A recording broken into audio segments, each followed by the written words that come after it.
दोस्तों यहाँ पे एक आइसक्रीम टिक जो है कट हो चुकी है। अभी मैं इसी साइज की दूसरी आइसक्रीम स्टिक कट करने वाला हूँ, इसलिए उसके ऊपर ही रख के रेफरेंस के तौर पे मैं उसे कट कर लेता हूँ।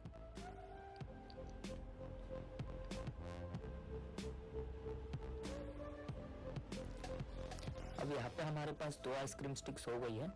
यहाँ पे आप देख सकते हो मैंने बीचों बीच आइसक्रीम स्टिक्स के मार्किंग किया है ताकि मैं इसे प्रॉपरली दोनों के बीचों बीच चिपका सकूं। तो कुछ ये इस तरीके से चिपकेगा, तो हॉट ग्लू गन की मदद से मैं इसे फिक्स करने वाला हूँ।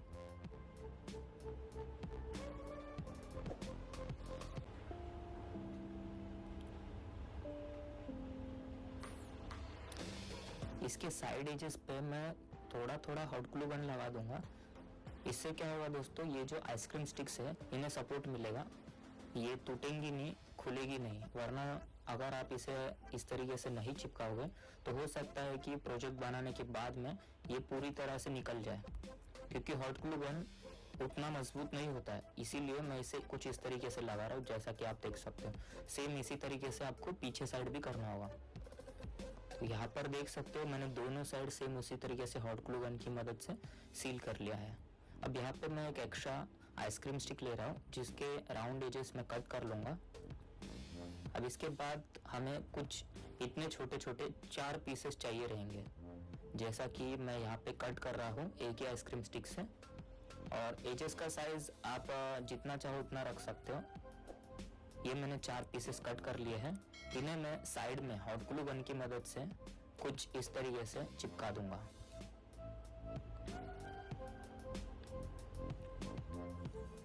ध्यान रखिए जब आप इसे चिपकाएंगे तो ये कुछ इस तरीके से एक 90 डिग्री के एंगल पे चिपकने चाहिए, वरना आपका जो मोटर उस पर अटैच होगा वो अलग तरीके से बिहेव करेगा। इसे सपोर्ट देने के लिए मैं हॉट ग्लू गन की मदद से नीचे साइड में थोड़ा सा ग्लू अटैच कर रहा हूँ। और यहाँ पर आप देख सकते हैं कितना अच्छे से फिनिशिंग के मदद से हमने ये स्ट्रक्चर रेडी कर लिया है। अब इस स्ट्रक्चर के ऊपर बारी आती है मोटर लगाने की। तो मोटर के लिए मैं छोटे छोटे मोटर यूज कर रहा हूँ। इसे कोरलेस मोटर कहा जाता है। ये मोटर मैंने कहाँ से परचेस किया, आप कहाँ से परचेस कर सकते हो, ये सारी चीज़ों के लिए मैं डेडिकेटेड वीडियो बना चुका हूँ। उस वीडियो को आप यहाँ पे जाके ज़रूर से चेकआउट कर सकते हो। ये मोटर मुझे करीब करीब 70 रुपये में मिली है, आप भी इसे परचेस कर सकते हो। तो कुछ इस तरीके से मैं इस मोटर को इस स्ट्रक्चर के अंदर साइड में चिपका रहा हूँ। दोस्तों याद रखिए अंदर साइड में चिपकाने का रीज़न ये है क्योंकि इनकेस अगर कभी मोटर निकलने आ जाती है तो बाहर साइड में गिरेगी नहीं, अंदर ही रहेगी स्ट्रक्चर के। तो यहाँ पर मैं इसे चिपका लेता हूँ 4 मोटर्स को। और मैंने मोटर्स के जो वायर्स हैं वो भी एक्सटेंड कर लिए हैं, क्योंकि मोटर्स के वायर ऑलरेडी जो आते हैं वो छोटे आते हैं। तो स्ट्रक्चर के लिए मैंने उसे बड़ा किया है। आप चाहो उसे उसकी जो लेंथ होती है जितनी चाहो उतनी आप इंक्रीज कर सकते हो।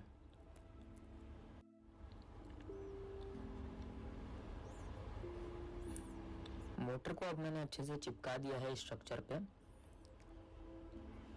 अब यहाँ पे मैं ले रहा हूँ एक छोटा सा रिसीवर। गाइज ये जो रिसीवर है ये रिसीवर रिमोट कंट्रोल कार का रिसीवर है। ओके, तो यहाँ पे मैं यही एक्सपेरिमेंट करने वाला हूँ कि ये जो रिमोट कंट्रोल कार का जो रिसीवर होता है क्या हम उसकी मदद से एक छोटा सा ड्रोन बना सकते हैं। तो देखिए यहाँ पर मैं आपको वायरिंग समझा देता हूँ। साइड के 2 मोटर्स की वायरिंग मैंने एक साथ अटैच की है पैरेलल कनेक्शन में, और इस साइड के 2 मोटर्स की वायर भी सेम मैंने पैरेलल कनेक्शन में अटैच किए हैं।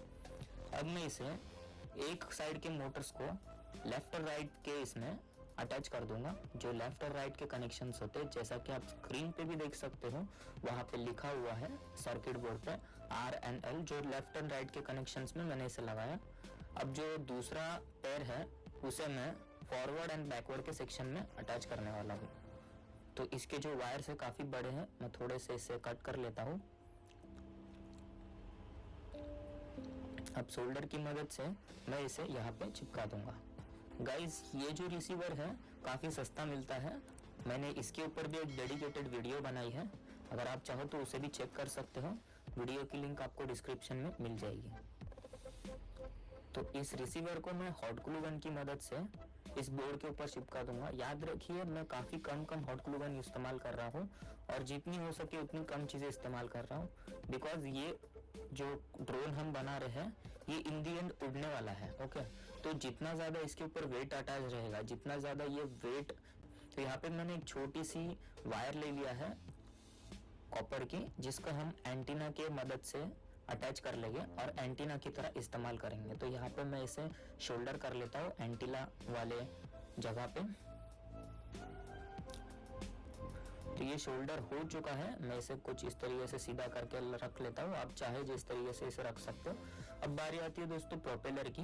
प्रोपेलर भी देखिए मैंने मोटर के साथ ही मिले हैं मुझे।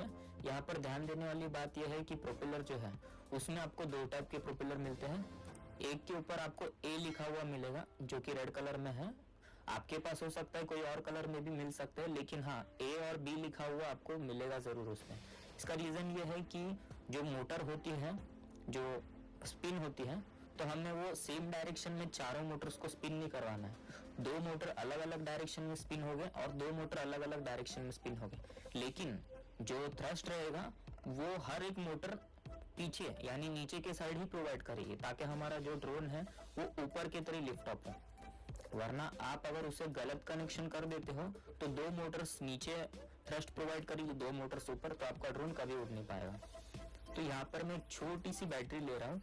ये बैटरी जो है 3.7 वोल्ट की है और कुछ 18 मिली एम्प आवर्स की है। तो मैं बैटरी को इसके साथ में कनेक्शन कर लेता हूँ और एक बोथ साइड टेप की मदद से इसे सर्किट बोर्ड के ऊपर चिपका लेता हूँ।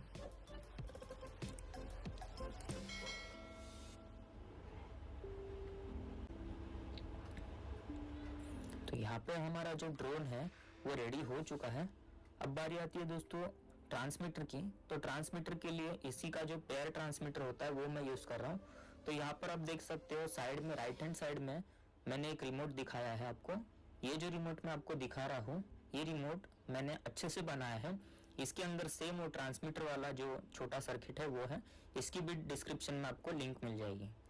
तो यहाँ पर आप देख सकते हो ये प्रॉपरली वर्क कर रहा है। तो देखिए लिफ्ट ऑफ भी हो रहा है। ओके, जैसे कि मैं इसके दोनों चैनल्स को एक साथ प्रेस कर रहा हूँ। हालांकि हमने कोई फ्लाइट कंट्रोलर इसके अंदर इस्तेमाल नहीं किया है, ओके, फिर भी ये लिफ्ट ऑफ हो रहा है। लेकिन ये जो लिफ्ट हो रहा है वो किसी भी डायरेक्शन में जा रहा है। इसका रीजन ये है दोस्तों कि इसमें कोई भी जायरोस्कोप वाला फ्लाइट सेंसर नहीं लगा है, फ्लाइट कंट्रोलर या फिर फ्लाइट सेंसर। तो गाइस अभी हम अपने ड्रोन को लेकर बाहर आ चुके हैं। अभी से टेस्टिंग का समय है, तो मैंने इसे ज़मीन पर रख लिया है। अब मैं रिमोट की मदद से इसको ऑन करता हूँ। तो यहाँ पर आप देख सकते हो ये प्रॉपरली टेक ऑफ नहीं कर पा रहा है। अगर ये टेक ऑफ हो भी जाता है तो ये अनबैलेंस है काफ़ी।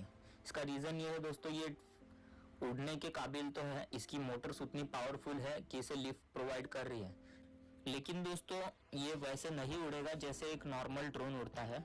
तो मैं आपको जस्ट ये एक वीडियो ऐसे ही बनाकर बता रहा हूँ कि नॉर्मल आरसी कार के ट्रांसमीटर रिसीवर से क्या हम ड्रोन उड़ा सकते हैं। तो दोस्तों बिल्कुल भी नहीं उड़ेगा ये आप एक्सपेरिमेंट के तौर पे देख सकते हैं जैसे कि ये मैं कैसे उड़ाने की कोशिश कर रहा हूँ, लेकिन ये नहीं उड़ेगा। तो इसके लिए हमें फ्लाइट कंट्रोलर जो होता है वो लगाना ही पड़ेगा।